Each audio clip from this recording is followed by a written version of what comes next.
ഒരിക്കൽ ഇറാഖിൽ കടുത്ത ക്ഷാമം പിടിപെട്ടു. ആഹാരത്തിന് വകയില്ലാതെ ജനങ്ങൾ വല്ലാതെ കഷ്ടപ്പെടുകയാണ്. നാട്ടിൽ വിളഞ്ഞ ധാന്യവും മറുനാടുകളിൽ നിന്ന് ഇറക്കുമതി ചെയ്ത ധാന്യങ്ങളൊക്കെ നമ്രൂദ് രാജാവിൻ്റെ കൊട്ടാരത്തിലെ കലവറയിലാണ് സൂക്ഷിച്ചിട്ടുണ്ടായിരുന്നത്. ആർക്കെങ്കിലും അല്പം ധാന്യം കിട്ടണമെങ്കിൽ നമ്രൂദിൻ്റെ കൊട്ടാരത്തിൽ ചെല്ലണം, നമ്രൂദിന് മുമ്പിൽ സുജൂദ് ചെയ്യണം. അതിന് തയ്യാറാവാത്ത ആരും തന്നെ ആ നാട്ടിലുണ്ടായിരുന്നില്ല. ഇബ്രാഹിം നബി അലൈഹി സ്വലാം പലതവണ നമ്രൂദുമായി സംഭാഷണം നടത്തിയിട്ടുണ്ട്. സർവശക്തനായ അള്ളാഹുവിനെ കുറിച്ച് സംസാരിച്ചിട്ടുമുണ്ട്. ഒരു ഫലവും ഉണ്ടായിരുന്നില്ല, കോപം വർദ്ധിച്ചു എന്ന് മാത്രം. ഒരിക്കൽ ഇബ്രാഹിം നബി അലൈഹി സ്വലാം കൊട്ടാരത്തിൽ ചെന്നു. എന്തിനാണ് വന്നതെന്ന് രാജാവ് ചോദിച്ചു. അറിഞ്ഞൂടെ, നാട്ടിലാകെ ക്ഷാമം പിടിപെട്ടിരിക്കുകയാണ്, ജനങ്ങളാകെ ബുദ്ധിമുട്ടിലാണ്, എനിക്ക് കുറച്ച് ധാന്യം വേണം. ഇബ്രാഹിം നബി അലൈഹി സ്വലാം പറഞ്ഞു. ഞാൻ ആരാണെന്ന് നിനക്കറിയുമോ? രാജാവ് ഗൗരവത്തിൽ ഇബ്രാഹിമിനോട് ചോദിക്കുകയാണ്. പ്രവാചകൻ വിനയത്തോടെ മറുപടി പറഞ്ഞു, ഏകനായ റബ്ബിൻ്റെ ഒരടിമ. എന്ത് അടിമയോ? ഞാൻ നിന്റെ റബ്ബിൻ്റെ അടിമയൊന്നുമല്ല, ഞാനാണ് റബ്ബ്. ഞാനൊരു കാര്യം പറയാം, എല്ലാവരും ചെയ്യുന്നത് പോലെ നീ എൻ്റെ മുമ്പിൽ സുജൂദ് ചെയ്യണം, അല്ലാതെ ഒരു മണി ധാന്യം പോലും ഞാൻ നിനക്ക് തരില്ലെന്ന് നമ്രൂദ് കൽപ്പിച്ചു.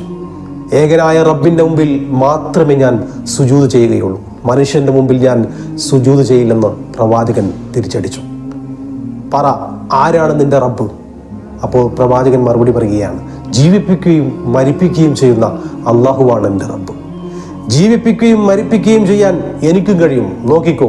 ഇങ്ങനെയുള്ള സംഭാഷണങ്ങൾ പലതവണ നമ്രൂദും ഇബ്രാഹിം പ്രവാചകനുമായി നടന്നിട്ടുണ്ട്. വാദിച്ചു ജയിക്കാൻ അന്നൊരിക്കലും നമ്രൂദിന് കഴിഞ്ഞില്ല. അങ്ങനെ ഒരിക്കൽ ഒരു സദസ്സിൽ വെച്ച് സംവാദം നടക്കുകയാണ്. മനുഷ്യരെ ജീവിപ്പിക്കാനും മരിപ്പിക്കാനും എനിക്ക് കഴിയും, കാണിച്ചു തരാമെന്ന് പറഞ്ഞ് രണ്ടാളുകളെ നമ്രൂദ് കൊണ്ടുവരികയാണ്. വധശിക്ഷയ്ക്ക് വിധിക്കപ്പെട്ട ഒരു കുറ്റവാളി, മറ്റേയാൾ കുറ്റം ചെയ്യാത്ത നിരപരാധി. അങ്ങനെ വധശിക്ഷ അർഹിക്കുന്ന കുറ്റവാളിയെ വെറുതെ വിട്ടു, നിരപരാധിയെ കൊന്നുകളയും ചെയ്തു. എന്നിട്ട് നമ്രൂദ് വെല്ലുവിളിക്കുകയാണ്, കണ്ടില്ലേ, ജീവിപ്പിക്കുന്നവനും മരിപ്പിക്കുന്നവനും ഞാനാണെന്ന് മനസ്സിലായില്ലേ? അതുകൊണ്ട് ഞാനാണ് റബ്ബെന്ന് നമ്രൂദ് ഉറക്കെ വിളിച്ചു പറഞ്ഞു. അല്ല, നീ റബ്ബല്ല, നീ അക്രമിയാണ്. എൻ്റെ റബ്ബ് സൂര്യനെ കിഴക്ക് നിന്ന് ഉദിപ്പിക്കുന്നു. നീ റബ്ബാണെങ്കിൽ സൂര്യനെ പടിഞ്ഞാറ് നിന്ന് ഉദിപ്പിച്ചു നോക്കൂ. അങ്ങനെ ഇബ്രാഹിം പ്രവാചകൻ നമ്രൂദിൻ്റെ മുഖത്ത് നോക്കി വെല്ലുവിളിക്കുകയാണ്. ജനം മിഴിച്ചു നിൽക്കുകയാണ്. നമ്രൂദിന് ഉത്തരം മുട്ടിപ്പോയി.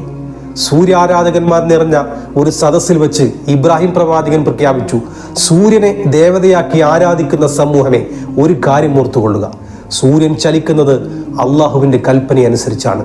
സർവ്വ കഴിവും അള്ളാഹുവാണ് നൽകുന്നത്. നമ്രൂദിന് ഒരു കഴിവുമില്ല. അള്ളാഹു